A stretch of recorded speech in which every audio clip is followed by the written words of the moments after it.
Good morning once again. Good to see everybody here. Today we're going to be picking up in our study in the book of Romans, in Romans chapter 1. So here on Sunday mornings we've been walking through the New Testament. We walked through all the Gospels, Matthew through John. We went through the book of Acts. And recently we've landed on the book of Romans. And we're going to be picking up in verse 16 here in a moment. But what we've covered so far is really just the introduction that Paul has to the church at Rome. He's identified himself as a slave of Christ, as a called apostle. He's identified what the gospel was, and that it was connected to Christ, who was both the son of David, but also the son of God, which made him not only eligible to be the king of Israel, but also to be eligible to be the king of the world, the whole earth. And so he identifies Christ as that, and then he also identifies the church as those who are beloved by God, God's loved ones, we could say, and then also as saints, those who have been sanctified by God. And then he went into this explanation of why he hadn't made it to Rome yet. It wasn't because he didn't care for them, that he didn't have affection for them. As a matter of fact, he said there that he longed to see them, and he had a great, deep affection for the church at Rome. But he had been prevented so far to go to them. He had a lot of work to do in the regions of Pamphylia and Galatia and Macedonia and Asia. All these were places where Paul was called to preach the gospel. And he wasn't going to go into another sphere of work until he finished up his work in the regions he's already been called. But now, as he's writing the book of Romans, Paul feels like now is the time. It's coming. The time is coming short where he will be able to go to Rome and actually use Rome as a launching pad to actually go into Spain. But he still has some things to do. He's still collecting from the saints, and he's still got to go to Jerusalem and go through all those trials.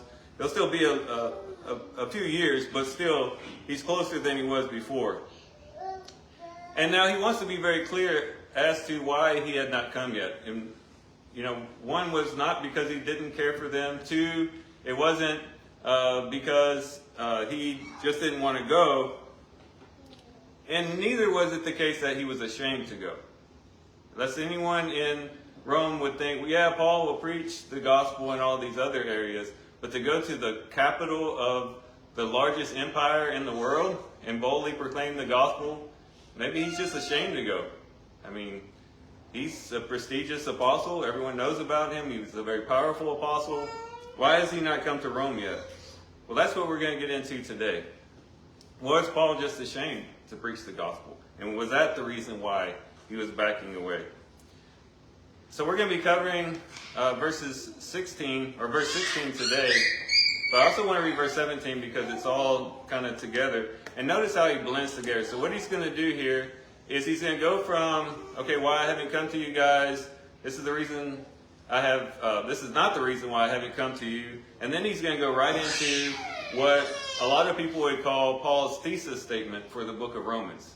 And a thesis statement is where you give a short, concise statement that kind of tells what your whole paper is about. If you're writing an essay or a persuasive paper or a research paper, you want to have a statement, usually in your first paragraph, that lets people know right away what you're going to be talking about. It's a very bad paper if a person has to get halfway through your paper before they even know what you're talking about. You want to put it out there in the front. And that's what the Apostle Paul will do in verses 16 and 17. So let's just read them, and then we'll go back and dissect it and see what we can learn from it. Again, this is Romans chapter 1, verses 16 and 17. He says, "For I am not ashamed of the gospel, for it is the power of God for salvation to everyone who believes, to the Jew first and also to the Greek. For in it the righteousness of God is revealed from faith to faith, as it is written, but the righteous will live by faith." All right, so those who are familiar with the book of Romans, you can see why this is called Paul's thesis statement. This is his, this is him saying, this is what I'm about to talk about. Big themes just in these two verses. He mentions the gospel. He talks about salvation. He talks about the salvation being both for Jews and Gentiles. That's going to cover a big section of the book of Romans, if not the whole book of Romans. He talks about the righteousness of God. And one reason we're probably not going to cover verse 17 is because I really want to unpack that righteousness of God. That's a statement that Paul uses time and time again in the book of Romans, and is sometimes misunderstood. So we're going to look at it within the larger Jewish context. How did the Jews use that term, the righteousness of God, both in the Psalms, but also in the intertestamental period, with some of the extra biblical writings? Like, what did a Jew mean when he said the righteousness of God? Paul, being a Jew from that background, would have used that same language to describe what he was talking about. So we're going to unpackage that, but that's a big theme in Romans 2, and we talked about that in our introduction. Now, one of the big points that Paul is making in the book of Romans is that God is right. God is right in the way that he's handled things, both with the Jews and with the Gentiles. But lest I digress into that, he mentions that. That's mentioned in these verses in his thesis statement. And then he talks about the righteous will live by his faith. Another big theme in the book of Romans, justification by faith. So, again, and this is characteristic of the Apostle Paul, very dynamic writer. His writings are very dense. He packs a lot of things into phrases and words that you could unpackage for days. But this is a very compact statement, but we'll have the opportunity to unpackage it all as we go through the book of Romans. But first, let's just look at verse 16. This statement that he says, "For I am not ashamed of the gospel." In other words, it's not because I'm ashamed of the gospel I haven't been to Rome, as we mentioned before. And if anyone could say he's not ashamed of the gospel, it's the Apostle Paul. You think about all that he went through with the gospel. He far excels anyone probably that we can even think of or imagine in his dedication to the gospel, in his zeal for the gospel, and proclaiming the good news of what God has done. He says he's not ashamed. But if you really think about the life of the Apostle Paul, you think about who he was, where he came from, if anyone could have been ashamed of the gospel, looking at it just from an earthly standpoint, a worldly standpoint, if anyone should be ashamed of the gospel, it would be the Apostle Paul, right? Think about that. We might be ashamed of the gospel for certain things, but the Apostle Paul really had reason to be ashamed, if again, from an earthly, worldly standpoint. For one, the Apostle Paul could have been ashamed of the gospel because of what it cost him. In Philippians chapter 3, we read about what the Apostle Paul had before his encounter with Christ on the road to Damascus as a Jew and as a Pharisee. In Philippians chapter 3, and we'll look at, I was looking on the wrong page. In verse 2, starting in verse 2 of Philippians 3, he says, "Beware of the dogs, beware of the evil workers, beware of the mutilation, for we are the circumcision who worship in the Spirit of God and boast in Christ Jesus and put no confidence in the flesh. Although I myself might have confidence even in the flesh, if anyone else has a mind to put confidence in the flesh, I far more. Circumcised the 8th day, of the nation of Israel, of the tribe of Benjamin, a Hebrew of Hebrews, as to the law, a Pharisee, as to zeal, a persecutor of the church, and as to righteousness which is in the law, found blameless." The Apostle Paul, before he encountered Christ, had everything going for him. He talks about this also in the book of Acts. You know, he was a part of the strictest sect of the Pharisees. He was a student of Gamaliel, which is one of the most prestigious rabbis in his generation. This was a man who was well looked up to by his community, by the Jewish community. This was a person who would have had money. He would have had power to some extent, influence. This guy had it all. I mean, everything that a human would want out of life, the Apostle Paul had, as being a Pharisee, as being a Jew. But not only that, he was very zealous in persecuting the church. But he'd go on to say in Philippians chapter 3 that what he had gained, he counted as loss. There came a point where he had to lose all that stuff. He had to say goodbye to the influence he had, the prestige that he had, all those things he had as a Pharisee.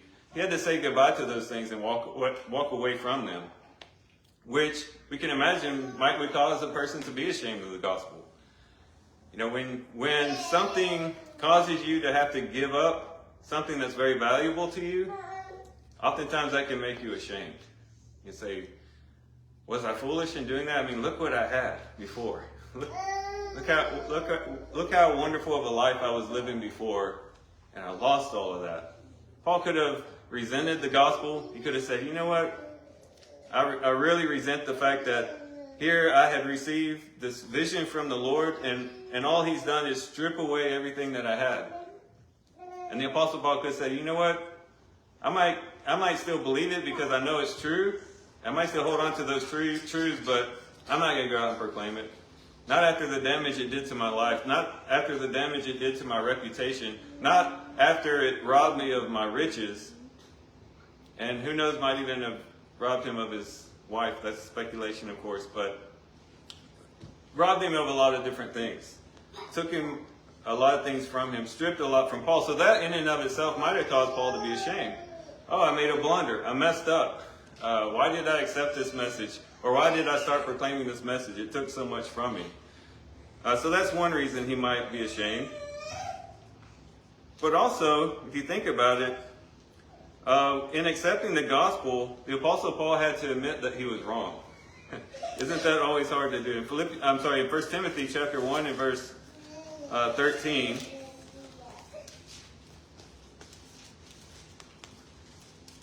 1 Timothy chapter 1 and verse 13, he says, even though I was formerly a blasphemer and a persecutor and a violent aggressor.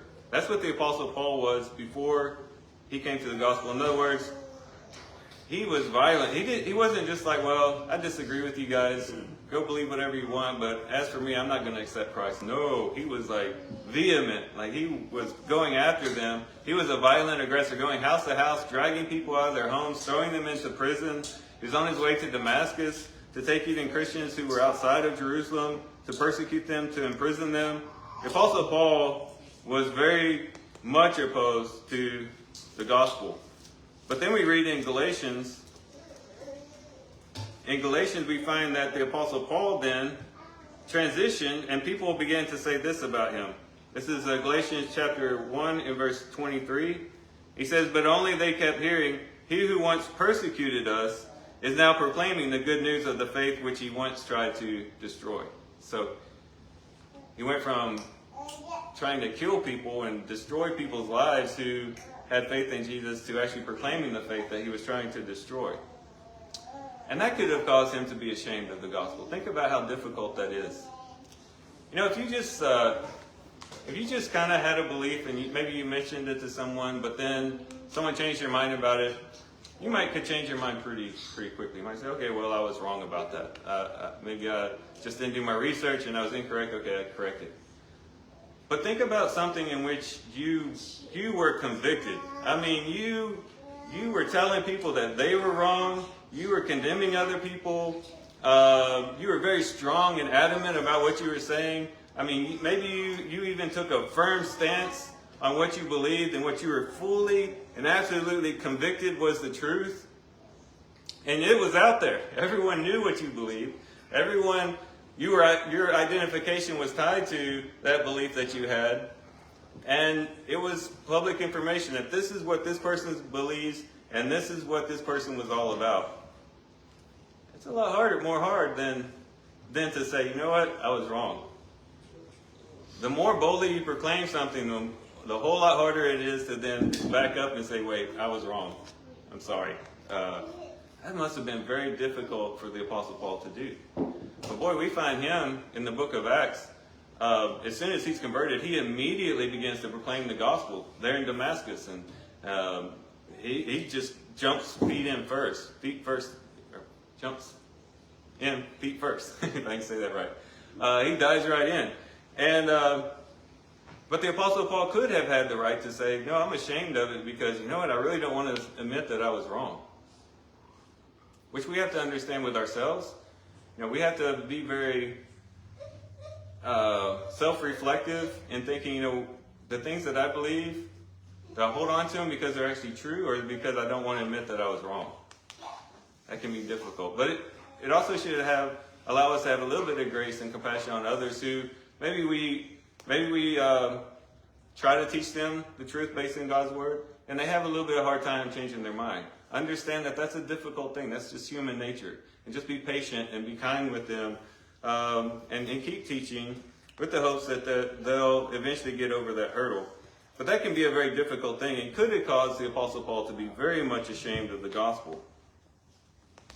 But there's more. There's more reason why the Apostle Paul would have been ashamed. And another reason is because of the message itself, the nature of the message itself. The message itself could have caused some shame. In 1 Corinthians chapter 1, starting in verse 21, the Apostle Paul says this. He says, "For since in the wisdom of God, the world through its wisdom did not come to know God, God was well pleased through the foolishness of the message preached to save those who believe. For indeed, Jews ask for signs, and Greeks search for wisdom. But we preach Christ crucified, to Jews a stumbling block, and to Gentiles foolishness." So the nature of the message itself, no matter who you were telling the message to, whether you were talking to a Jew or you were talking to a Gentile, they'd have a hard time accepting it. And for the Gentiles, it was difficult because it was foolishness, because who serves a crucified king, right? Caesar, if he's king, if he's the emperor, he's going to be powerful. He's going to be overtaking other nations. He's going to be victorious. He's going to be ruling in a very powerful way. So to the Gentiles, they're thinking, no, a king isn't crucified. A king is triumphant and victorious and overcomes his enemies, not being overtaken by his enemies, as it would appear. And to the Jews, it's the same thing. Oh, you're saying Jesus is the Messiah? Wait a minute, my Old Testament says that the Messiah was going to overtake the enemies of Israel, and that Israel was going to be triumphant, and all the nations were going to call Israel blessed, and all these things were going to happen. But you're talking about a Messiah who's crucified, who's rejected, who's despised by his own countrymen, by his own people. So no matter where Paul preached, whether it was in a synagogue to his Jewish brothers or out in the streets to the Gentiles, it would have been an unpopular message. He was called at one point in Acts 17 a babbler. He's also called a plague and a person who was causing uprisings. He was also called mad by Festus, if you remember that. He was called a lot of names based on what he taught. And it wasn't because the Apostle Paul was a fool. Definitely he wasn't. People knew he was an intelligent person. But it's because of the message he was preaching brought those accusations against him. So the Apostle Paul could say, you know what?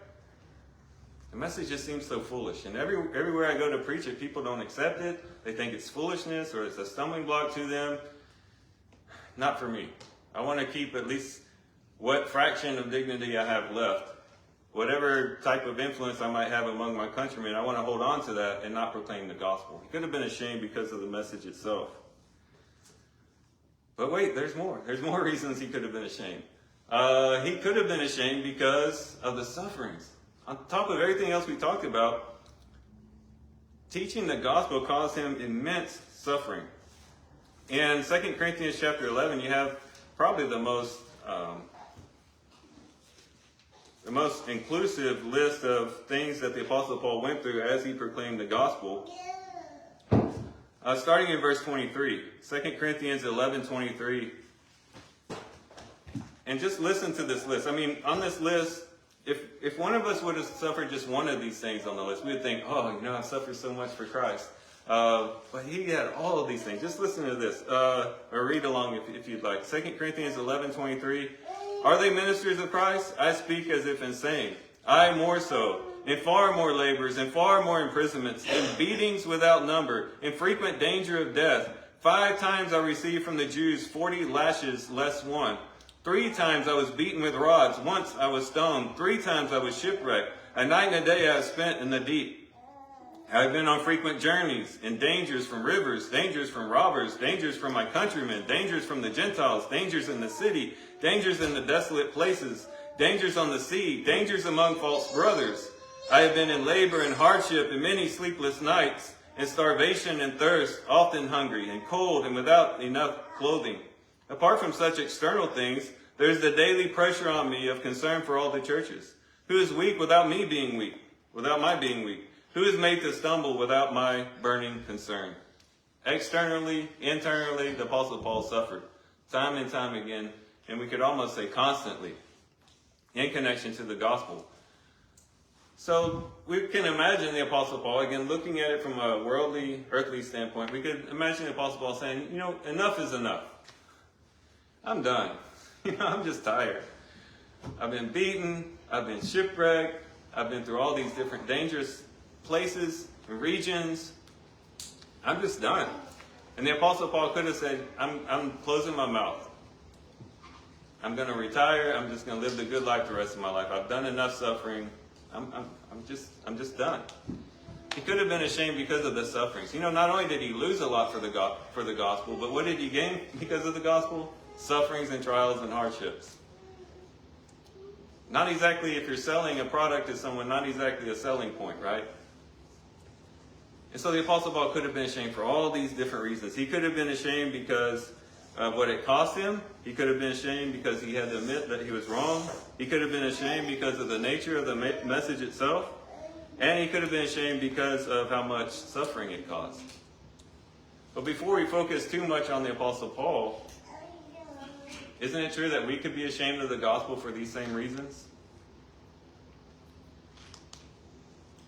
Why don't we share the gospel more with our coworkers, with our neighbors, with our relatives, with people we just come into contact with occasionally? Maybe some of these reasons cause us to be ashamed. Because the gospel comes with a cost, doesn't it? Sometimes the gospel costs us something. It might cost us a relationship.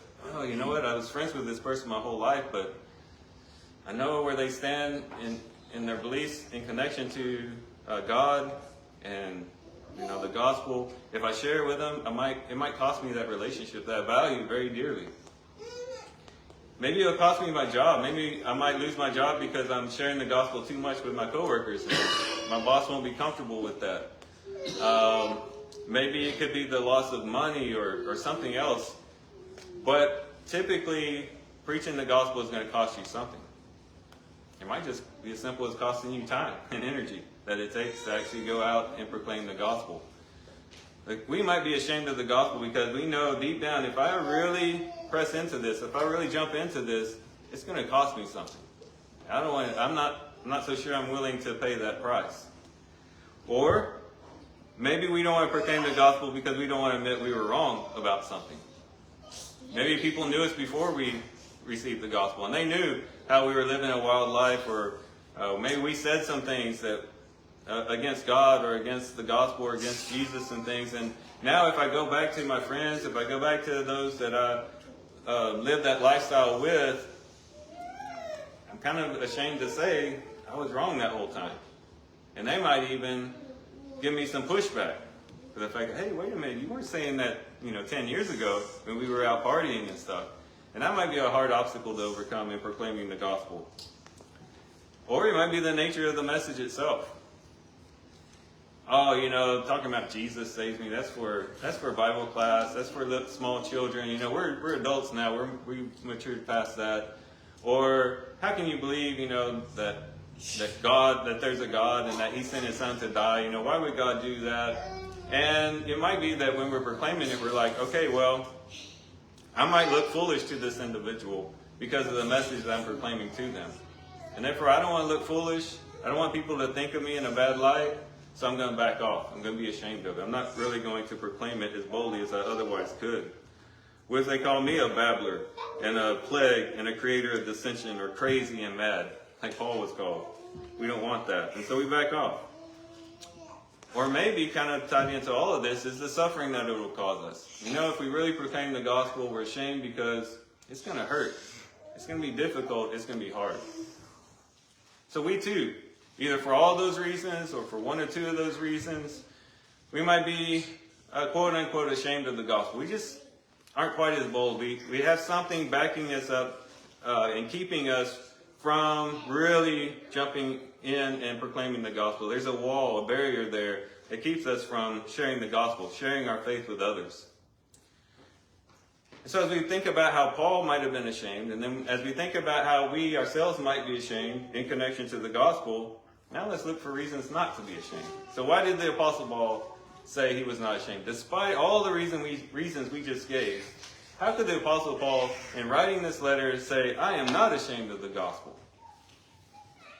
Well, he goes on in verse 16 of Romans 1, "For I am not ashamed of the gospel, for it is the power of God."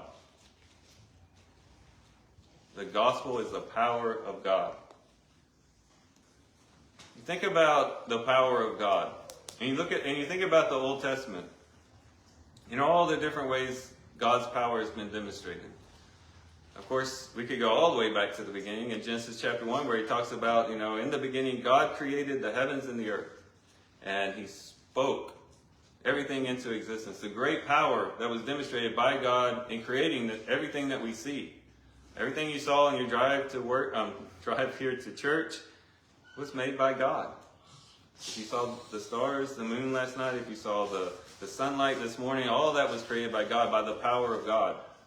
But moving forward, we could talk about the great flood, in which God flooded the earth, and the world had got so wicked it became uninhabitable for people to live. It just wasn't safe to live on the earth because there was so much violence. You always had to watch your back, and there was always, so the Lord started clean with Noah. But that was a very powerful flood that he brought. We could think about the Exodus, in which they came to the Red Sea, and the Red Sea just divided before them, and they walked across on dry land. We could talk about the manna that came on the ground in the desert. In the desert, there was food for them. How he brought water out of the rock for them to drink. We could just go on and on. We could talk about the miracles he performed through Elijah, the raising of the Shulamite woman's child. We could talk about when Elijah spoke and fire came out of heaven and consumed the altar. Just so many countless demonstrations of the power of God. And when we think about those, and as we're reading scriptures, I bet probably a lot of us, if you're like me, we sit back and say, oh, it'd be so nice to see that, right? To just see the power of God demonstrated in some way.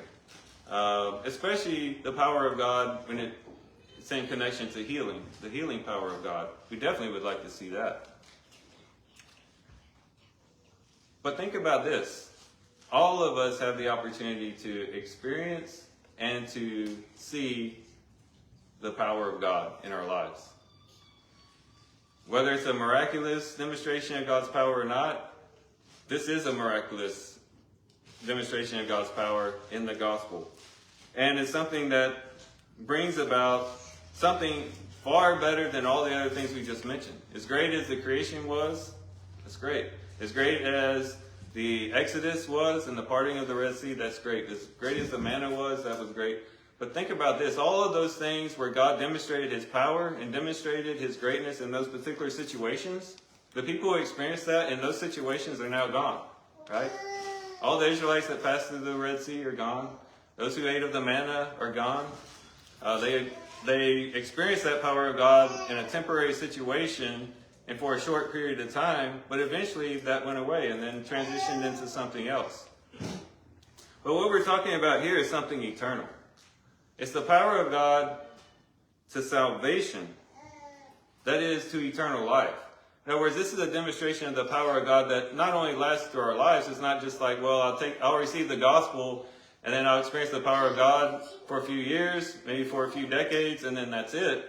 This is a power that will meet you here and now, this very day, and all through eternity.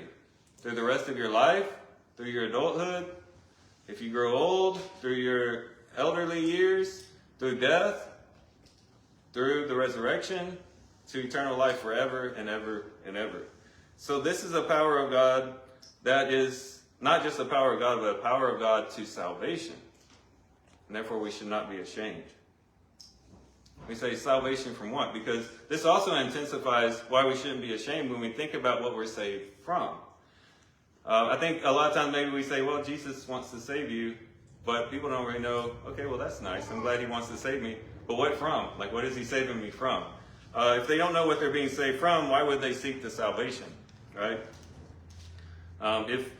If you're in an airplane and you know the plane's about to crash, but the other people don't know the plane's going to crash, and you go up to them and say, I want to save you, I want to give you this parachute, and they're like, save me from what? We're flying in the airplane, we're fine, we're safe up here. But you tell them, well, the plane's about to crash, this is why you need to be saved by this parachute. Okay, give me the parachute. And we need to know what we're being saved from. So in Romans chapter 5 and verse 9, the Apostle Paul tells us what we're saved from. Romans chapter 5 and verse 9. He says, much more then, having now been justified by his blood, we shall be saved from the wrath of God through him. So what are we saved from? The wrath of God. And this is I don't know that a lot of people think about this in the book of Romans. You know, typically when we think of Romans, we think of course, salvation. We think about justification by faith. But the wrath of God, and the word wrath shows up quite a bit. In verse 18 of chapter 1, we'll eventually get to verse 18 where it says, for the wrath of God is revealed from heaven against all ungodliness and all unrighteousness of men who suppress the truth in unrighteousness. And then that's speaking to the Gentiles, but to the Jews in chapter 2 in verse 5, he says, but because of your stubbornness and unrepentant heart, you are storing up wrath for yourselves in the day of wrath and revelation of the righteous judgment of God.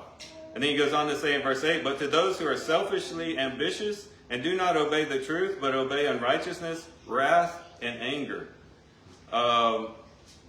You could just flip through and find examples all through there. In chapter 4 and verse 13, for the law brings about wrath, but where there is no law, there is no trespass.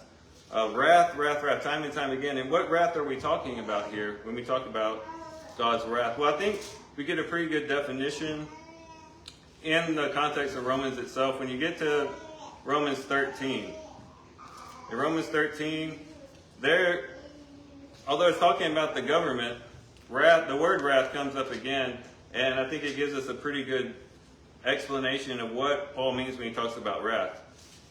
This is Romans chapter 13, and we'll just start in verse 4, just to shorten the reading, but just keep in mind he's talking about the governing authorities. He's talking about the government. He says, for it is a minister of God to you for good. But if you do what is evil, be afraid. For it does not bear the sword in vain, for it is a minister of God, an avenger who brings wrath on the one who practices evil. So there's that word wrath in verse 4, and then also in verse 5, therefore it is necessary to be in subjection, that is subjection to the governing authorities, not only because of that wrath, but also because of conscience. So when Paul's talking about wrath and the wrath of God, he seems to be talking about it in judicial terms. In other words, you've broken God's law, and therefore you're under the wrath of God. Just like if you broke the law of the land, you'd be under the wrath of the government. It doesn't necessarily mean that God's up in heaven, throwing a tantrum and all these things and throwing lightning bolts and all that. It just means that you're under the wrath of God, you're under the judgment of God because of the sins that you've committed. And that's emphasized time and time again throughout the book of Romans, as we mentioned. And so when he's talking about being saved, the salvation that comes, it is the power of God unto salvation. It's not that God is saving us from stubbing our toe on a rock or saving us from some minor inconvenience or anything like that. He's saving us from the wrath of God, or the gospel is saving us from the wrath of God. And so you think about that, if the law was out to get you, if the government was out to get you, you had a warrant out for your arrest, and the government, you were on the bad side of the government, that'd be a scary thing, right? You'd have to watch yourself everywhere that you went. But how much more so is it serious when the God, the creator of all things, when you've broken his law and you're under his wrath? That's a very serious thing. And so when we talk about it's the power of God unto salvation, that's a very precious thing. And so the Apostle Paul wasn't ashamed of it because he knew this is the power of God, and it's not only the power of God, but it has the ability to save someone from the wrath of God and to save people from God's wrath. And so it's a very precious thing and a very important thing, and therefore a thing not to be ashamed of. But he says it's the power of God for salvation to everyone who believes, and that's important. In the gospel message, there is potential power. Matter of fact, dunamis, the Greek word that power comes from, it's the word that we transliterate the word dynamite from, but it's not exactly like dynamite. Dynamite gives the wrong picture. It brings the picture of destruction and explosion and all this stuff. But the gospel, the word dunamis means to have the potential to do something, or the ability to do something, to have the power to do something. So it's the power of God, the ability of God to save people. the potential to save people. But what is that potential for? For those who believe. So it's the power of God, but it's unlocked by faith. Faith is the key that unlocks the power of God unto salvation. And that's very, very important. Again, another major theme in the book of Romans, which gives us another reason not to be ashamed. Why? We can just proclaim the gospel and automatically, boom, boom, boom, God's going to zap everyone and they're going to be saved. We need to lead them into belief, which will then be the key in which they can unlock the power of God unto salvation. In Romans chapter 10 and verse 14, the Apostle Paul says this: "How then will they call on him in whom they have not believed? And how will they believe in him whom they have not heard? And how will they hear without a preacher? And how will they preach unless they are sent? Just as it is written, how beautiful are the feet of those who proclaim good news of good things." In other words, we should not be ashamed of the gospel, because we need to be proclaiming the gospel, because if we're not proclaiming the gospel, people aren't hearing the gospel. And if they don't hear the gospel, how can they believe the gospel? And how can they then have the key that unlocks the power of God unto salvation in their lives? And so we should not be ashamed of the gospel, because it's the power of God, because it's not only the power of God, but the power of God to salvation. And then also because it's the power of God unto salvation for those who believe. And not only that, but it's for all people. Continuing in verse 16 of Romans 1, for everyone who believes, to the Jew first and also to the Greek. It's for everybody. We should not be ashamed of the gospel, because it's for everyone. We should not back down simply because we think, well, this isn't, this person shouldn't hear the gospel, or we pick and choose who we can share the gospel with or who we can proclaim the gospel to. We just need to go out and proclaim the gospel. As a sower who's sowing the seed out in the field, the ground will determine, what will come of that seed. But it's just for us to go out and toss the seed and to share the gospel to everyone. Whether there's Jews, whether they're Gentiles, however else you might divide up the human race, whatever background they have, whatever ethnicity that they have, wherever they come from, they need to hear the gospel message, because they need to hear it so they can believe it. And they need to believe it so that they can experience the power of God unto salvation. So that basically concludes our lesson this morning. If we find ourselves being ashamed of the gospel, keep in mind, whatever reason we might list for why we're ashamed of the gospel, we have a whole lot more reasons to not be ashamed of the gospel. To boldly proclaim it, to teach it to others, to demonstrate it in our lives, and to do whatever we can so that more and more people can accept the gospel through belief, through hearing it and then believing it and receiving it in that way. So if you're here this morning and perhaps you've heard the message of the gospel, and maybe you realize that not just in proclaiming the gospel, even in accepting the gospel, it's going to cost you something. It might cost you something to accept the gospel. It might even cause suffering in your life to truly accept the gospel and begin living a life of faithfulness to Christ. And you might have reasons and reservations for accepting the gospel that are similar to what we talked about. Throw those reservations away. Experience the power of God this morning, the power of God that can lead you for salvation from the wrath of God, to be led into a wonderful and precious relationship with Him that will not just benefit you today or tomorrow or this upcoming week, but for eternity, in which you can have eternal life with God who loves you, who dearly cares for you, who has demonstrated that by sending His Son to die for you. Will you accept it this morning?